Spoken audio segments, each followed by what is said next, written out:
Quiet, please.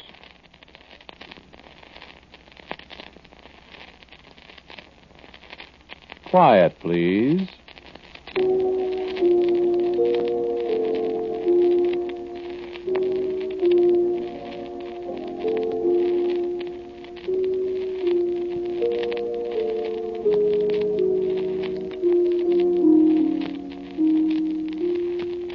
Today's story, written and directed by Willis Cooper and featuring Ernest Chappell, is called Inquest.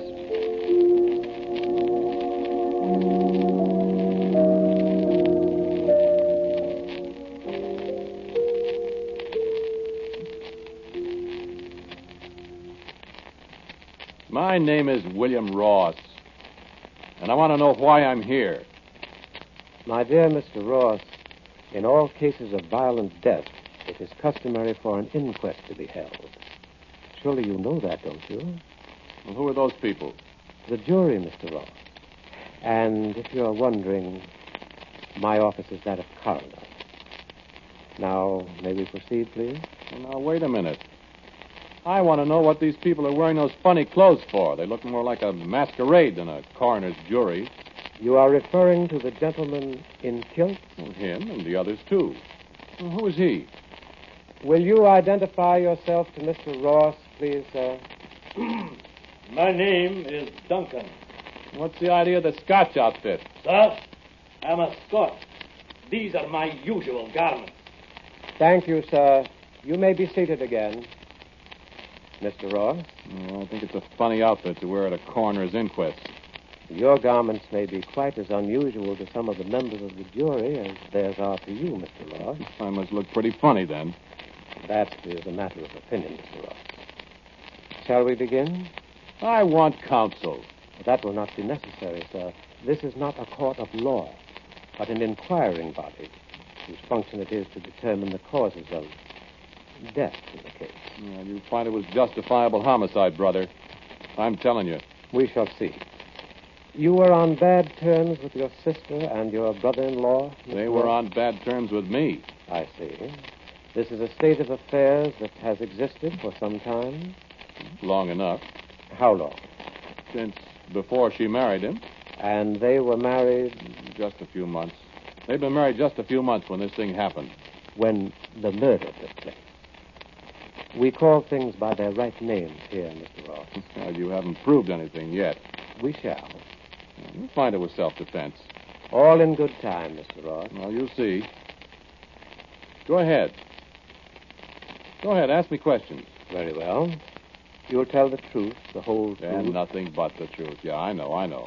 Yeah, sure. I regret that it is impossible for us to call your sister and your brother-in-law as witnesses. So we shall have to depend upon your testimony completely. Sure, yeah. I know. But perhaps you can tell the jury something about the causes behind this ill feeling between you and your sister, Mr. Ross. I certainly can. Do so, please. Well, it's pretty simple. Eileen was born in 1908, 2 years before me. There were just the two of us.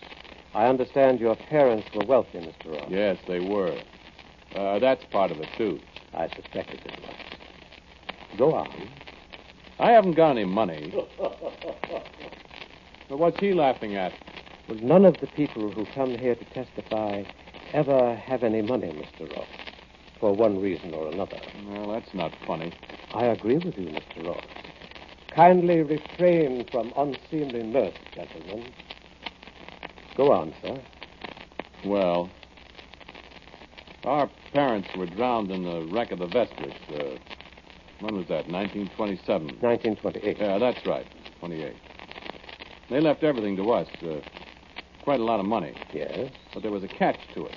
Address the jury, Mr. Ross. What? Well, I said there was a catch in it.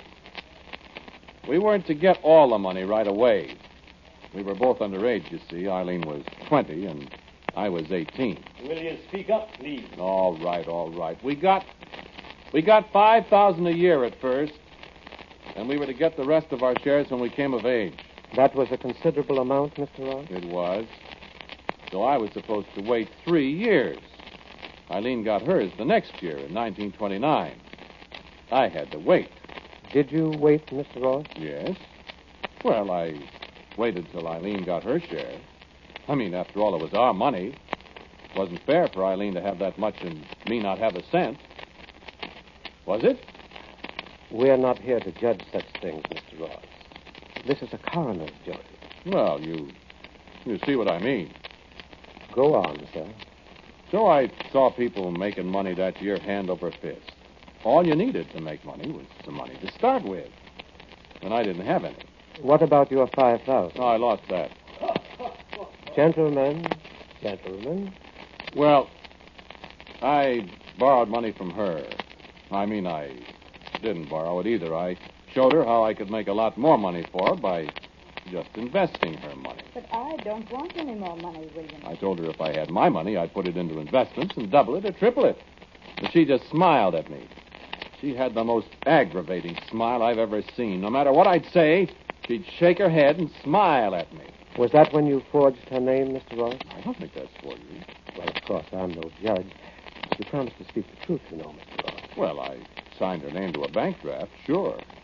I was doing her a favor. I was going to make a lot of money for her. Of course. And I was going to have my money in another couple of years. There isn't anything wrong with that. After all, we were brother and sister. And it wasn't my fault the market crashed.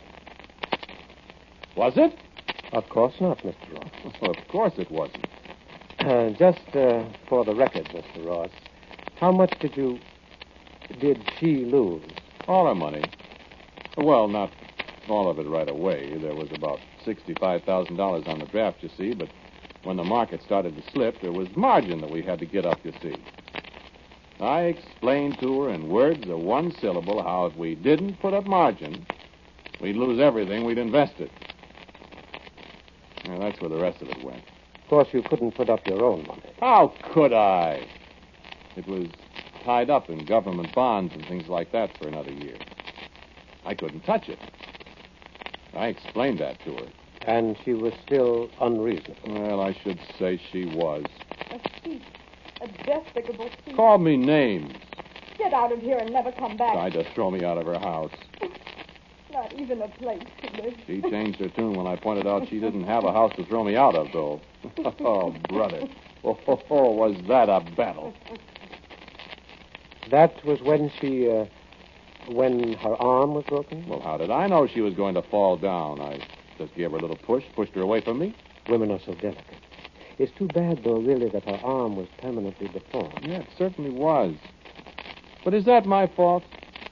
I offered not once but a dozen times to take her to a doctor and have the arm re-broken and set again. Could have been done very easy. Just re-break it and set it again. But what did she do? No, William, I like it this way. This way is a reminder. It keeps me from forgetting. It stops hurting, William. It doesn't hurt at all. Tell us, Mr. Ross, you received your share of the estate, all right? Oh, sure. And you want to know something else? Just as soon as I got hold of my money, You didn't reimburse your sister. Oh, I did better than that. I took her in to live with me at my new house. I didn't charge her a cent. She didn't have any money to pay you, did she? No, but I let her be a kind of, a housekeeper, you see. I thought it'd make her feel better if she, sort of earned her keep. I have no doubt. And she had money whenever she wanted it, brother. She never had to ask me for a dime. Every week when I gave her the house money, there was always something extra for her. $5, $10, $20 sometimes. She had no kick coming. Well, then I take it you feel she had no real reason to harbor a grudge against you. I don't see why she should. But she did. Amazing. Well, I take that back. I guess she did have an excuse for a grudge. Mm-hmm. Yeah, I guess she did. You know, about Arthur. The guy she married. Your brother-in-law. Yeah, that's right. Oh, that jerk. I didn't like him from the start. So naturally you did your best to prevent their marriage. Well, I was just thinking of her. What's your name? Why, I'm the coroner, Mr. Ross. Don't you remember? This is an inquest. Yes, but you must have a name. I can't just call you coroner, can I? Haven't you got a name? Oh, yes, I have a name, Mr. Ross. We'll get to that. In the meantime, the jury is waiting to hear the rest of your testimony. Oh, yes, the jury. I thought there were only supposed to be 6 people on a coroner's jury. There's more than 6 people over there. Oh, yes. Well, Besides those fellas in the masquerade costumes. Listen, coroner, what's the idea of all that? Looks awful phony to me. Well, I assure you it's anything but phony, Mr. Ross. You sure this is a coroner's jury? Not some gag you're rigging up to make me confess? Confess what, Mr. Well, Ross? Make me talk. You are talking, Mr. Ross. It's like a convention at a lunatic asylum. That Scotchman. Scotsman, Mr. Ross. Scotsman. And that fellow there in the bathrobe. Well, they're the coroner's jury, Mr. Ross. I told you. I never heard of people dressing up like that just to be on a coroner's jury. This is your first experience with such a body, isn't it, Mr. Ross? It certainly is. Well, then we can forgive you for being unfamiliar with our procedure, sir. Now, shall we get on with our inquest? Well, this is on the up and up. I assure you it is, sir. You said you objected to your sister's marriage. I did? Why? For her own good. Here she was living in luxury. Luxury? What? Well, I'd call it luxury for somebody who didn't have a cent to her name, Mr. Coroner. She had a good home, her own room with a private bath even. She could use my car practically whenever she wanted to. She had good clothes. Where would she have been without me? I was thinking of that. I'll tell you where she'd have been. She'd have been in some charitable institution, or she'd have been scrubbing floors or something. Or she might have been... Well, let's not go into that. Yeah, that's right. And so this Arthur came along, and she falls for him. I love him. A guy I detested on sight. I love him. A guy with no more money than she had. I love him. I told her flatly I wouldn't take him into my house. We're not asking that, William. We'll be all right. Said she'd be all right. How could she be all right? What would they live on? You took my money and lost it, William. Wanted me to give her money. You stole my money. Called me a William. thief. We wouldn't need much, William. I wouldn't give her a cent. I gave her a home. I took care of her. I'd have got that crooked arm of hers fixed up. Why, with that arm, she couldn't even do the housework decently. And then she has the crust to want me to set her and this Arthur of hers up in their own home. Support them, even. Where did Arthur come from, Mr. Ross? Did you know him before? Yeah, he was in the Army. I didn't know him. You weren't in the Army, Mr. Ross. No, I had a bad heart, you know. Yes, I know. I bought plenty of war bonds, though. Every week, $18.75, regular as clockwork. And this Arthur, he didn't buy war bonds. He was in the Army. Not that the Army wasn't all right, but some of the people they had in it. Isn't there something about taking all kinds of people to make a world, Mr. Ross? I suppose that applies to armies, too. Yeah, I suppose it does. But I don't want any part of that kind. What was your objection to him? Well, to begin with, he wanted to take my sister away from me. That was enough to set me against him. Then he didn't have any job or any prospects. And he didn't like me. I can't understand that. I wasn't going to have him upset my way of living. After all, I'd had Eileen there with me for, well, let's see, it was nearly 15 years. I was used to her. Hadn't you ever had any idea of getting married yourself, Mr. Ross? Me? I should say not. Why should I? Yeah, I suppose you're right. After all, you had a housekeeper, someone you were used to. And I understand you were quite a ladies' man, too. Marriage might upset that, mightn't it? Yeah, it certainly would. Well, now, Mr. Ross, we have the background for this unfortunate occurrence, haven't we? Shall we get down to details now? If you're ready. I'm all ready. Go ahead. Go on, ask me questions. Well, I think we'd all rather have you tell the story in your own words, without prompting. Well, say, listen. Yes, Mr. Ross. I didn't see all those other people before. What other people? I thought an inquest was a private thing. I didn't know you had an audience. Do I have to make a spectacle of myself in front of all those people? Which people, Mr. Ross? Those people back there behind your jury. And the shadow back there. There's millions of them, far as I can see. Who are they? Oh, those people. Yeah, who are they? The people listening to you on the radio. On the radio? Are we on the radio? Didn't you know, Mr. Ross? Well, I certainly did not. Oh, that's too bad. Well, I never heard of a coroner's inquest like this. You said this is your first experience. Yes, but... We're wasting time, Mr. Ross. Well, what am I supposed to do? We want to hear your story. I've told it to you. Not all of it. Come, Mr. Ross. Listen. Come, Mr. Ross. Come where? Over here to this microphone. I won't do it. Oh, yes, but you will. I'm not going to talk to all those people. Yes, you are. Stand up, Mr. Ross. I've got my rights, you know. We are very considerate of your rights, sir. Just step this way. Now, if you please, Mr. Ross.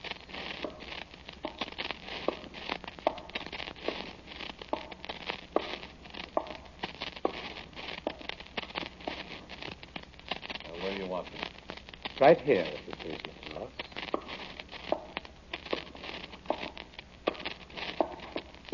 You can speak into this microphone so the audience will hear you clearly. I'm not going You're to... not so close to the microphone, Mr. Ross. Now, sir, we will hear your story of that day. We shall supply you with sound effects if they are necessary, Mr. Ross. And we even have music for you to put you in the mood, you know. Well, I don't know what kind of monkey business this is. An inquest, Mr. Ross. Simply an inquest at which you are the principal witness. You're on your own, Mr. Ross. A great many people are listening. Music, please.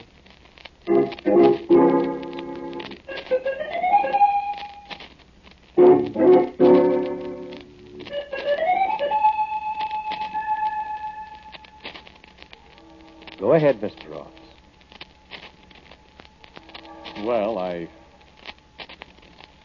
Well, I told Eileen I wouldn't let her marry this Arthur. I told you that, didn't I?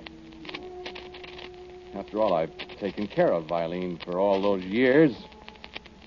And I think it's very unfair of her to want to walk out on me after all I've done for her. She's got a good home. And you have to remember that she's a cripple. With that crooked arm of hers, what could she do? What kind of wife would she make? And she's 39 years old now. That's too old to start in married life. And this fellow Arthur is he's nearly 10 years younger than she is. Not only that, but how is he going to make a living for her? Sure, he was a lieutenant colonel in the Air Force, and he got a lot of medals. He was a Japanese prisoner and all that. But lieutenant colonels are a dime a dozen now. And he's got no money and no prospects. He probably thinks Eileen's got money. He thinks he's going to get some of that. Well, Eileen, you know, hasn't got any money. It's my money. And she isn't going to get a cent of it. Unless I die before she does. And there's small prospect of that. So get out, Arthur, I said. Get out and stay out. And Eileen, you see that he stays out of my house. That's what I said. And I meant it. Well, he went. Eileen cried. Eileen is always crying.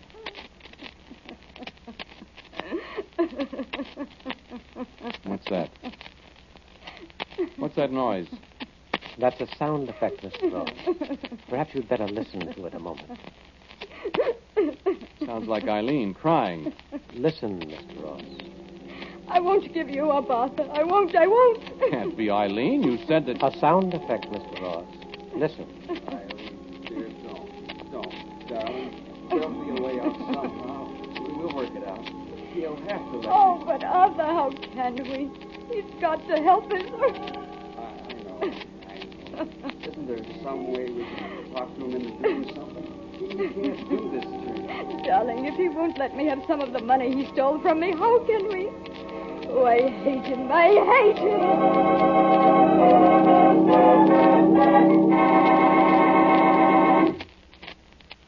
Did you recognize our sound effects, Mr. Ross? I don't know how you did that. Well, that isn't important, Mr. Ross. You did recognize it, didn't you? Certainly I did. That was 3 weeks ago. That was the day that... Well, that was the day I really went into action. You remember. I came into the room. Eileen was sitting with her back to me. She didn't see me. Arthur was facing me. Eileen didn't hear me come in the room, and of course he couldn't see me. And... perhaps you'd better explain to our radio audience why Arthur didn't see you, Mr. Ross, if he was facing you. Why, sure. Didn't I say he was blind? I walked right up to them before he saw me. Hate me, I said, huh? And she jumped up in front of me. I'll show you, I said, and I reached out for him. He got to his feet, and he was turning his head looking for me, but he couldn't see me. I grabbed him by the collar. I'll show you, I said, and she leaped at me. See those marks on my face? Her fingernails. And she kept screaming. Hate you, hate you, And hate he got an you. arm around her, and he tried to pull her away. Don't. And we struggled, and I started pushing him toward the door, and she grabbed up a heavy ashtray and struck at me with it. And you grabbed her arm? Well, I couldn't help it if it was her bad arm, could I? Of course not, Mr. Ross. And, of course, Arthur couldn't see you. How could he? He was making passes in the air trying to find me. And you knocked him down. And threw him out. Next time I'll kill you, I said. You shouldn't have said that, you know, Mr. Ross. I know. It could be used against you. Well, I had to protect myself. Well, all right. I figured I'd fix that. I got the doctor for Eileen. She wasn't hurt bad. She just fainted when her arm got twisted. And she wouldn't speak to me. Stayed in her room. That house was an inch deep in dust. Dishes weren't washed. No groceries. Wouldn't come out of her room. I was pretty sore. I've got a violent temper, you know. I don't brood about things. I do something about them. Well, I let her stay in her room. And then finally I got tired of it. I went upstairs one morning with blood in my eye. I hammered on her door. I said, "Open up that door, Eileen." There wasn't any answer. I hammered some more. She still didn't answer, and I said, "Eileen, open up that door. I'll break it down." I said, "I'll take the cost of fixing it out of your allowance, too." There still wasn't any answer, so I got back and I slammed my shoulder against it, and then the second time, the lock broke and I fell into the room. And she wasn't there. That's right. She wasn't there. But the note was. Yeah, that's right. The note. She'd skipped out on me. She'd married that Arthur. That blind man. I thought I'd die right then and there. You didn't, though. No, but I thought I was going to. When I found she got into my safe, I'd forgotten she knew the combination. How much was missing? $15,000 in bonds. She stole it. How much did you get from her that other time? Well, that was different. This was stealing. I see. Well, I hunted high and low for her. I hired detectives, and they cost plenty, too. I didn't find her. I thought they'd be easy to find a blind man and a woman with a crooked arm, but they weren't. I used to lie awake nights thinking of what I'd do to them when I found them. You're making some very damaging statements, Mr. So Ross. I am. So what? We'll see whether it was justifiable homicide or what. Well, they came back. I was all alone. They knew I'd be alone. Was that the day, Mr. Ross? Yeah, that's right. They came in. Eileen still had her key. I didn't know they were there till she spoke from the doorway of the living room. We'd come back with you. And he was with her, standing grinning behind her in the hall. Grinning, he thought, at me, at his new brother-in-law. His face was turned in the wrong direction. Blind men give me the creeps. She came in the room and she put out her hands to me and she smiled. Aren't you going to congratulate us? And with my you? head began to swim and the light in the room seemed to turn red and I staggered as I got up out of the chair and then she backed away from me and I heard him talking dimly. What's the matter, Dave? William, what's the matter? The room began whirling around faster and I tried to speak, but I got kind of mumbled and Eileen yelled. William! And I reached for that fool Arthur's throat. Yes, I did. Listen to me. As I reached for his throat, I saw Eileen out of the corner of my eye, and she was picking up an old-fashioned dirk that was on the coffee table that used to belong to my grandfather. We used it for a paper knife. She was running at me, and I was trying to hold on to Arthur, and she stabbed at me, and I couldn't let go of him because he was struggling, and she cut my hand. Didn't I tell you it was self-defense? And she kept striking at me, and I grabbed the dirk out of her hand, and Arthur was kicking me, and I got the dirk, and I heard Eileen scream, and there was a great red flash in my mind, and... Well, that's all. So, that's the story, Mr. Coroner. Next thing I remember is sitting in that chair over there with your jury and your radio audience staring at me. So, Go on, let's hear your verdict. Go on, let's hear it. From your masquerade party jury. Go on! Very well, Mr. Ross. Your Majesty, Majesty, what's this? King Duncan of Scotland is foreman of our jury, Mr. Ross. There isn't any King If Duncan. you will please to remember, Mr. Ross, Duncan of Scotland was foully murdered by a certain Macbeth many's a long year ago. Yes, Mr. Ross. And the gentleman in what you termed a bathrobe died at the hand of a friend named Brutus.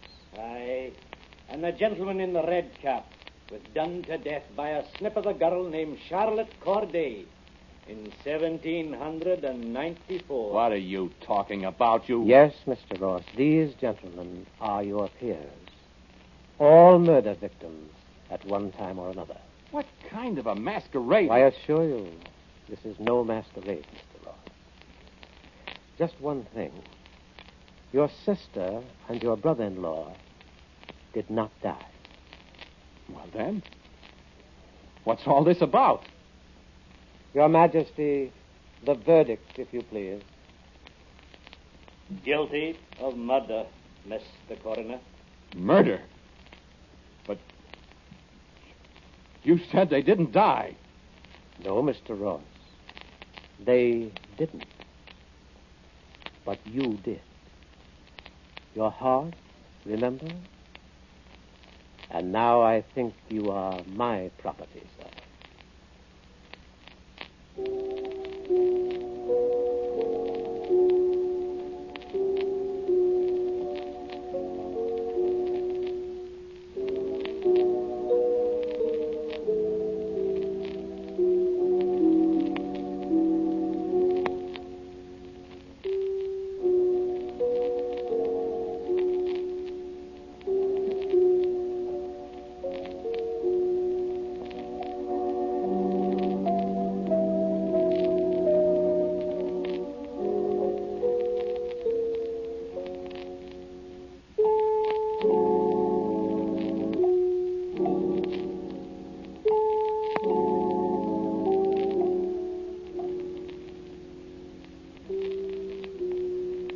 Listen to Inquest, a Quiet Please story written and directed by Willis Cooper.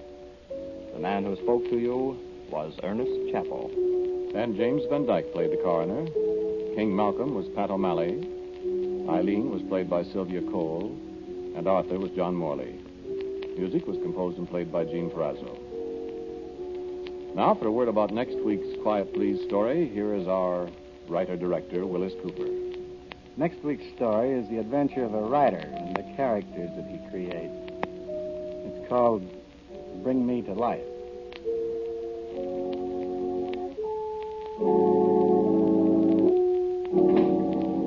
And so, until next week, I am quietly yours, Ernest Chappell.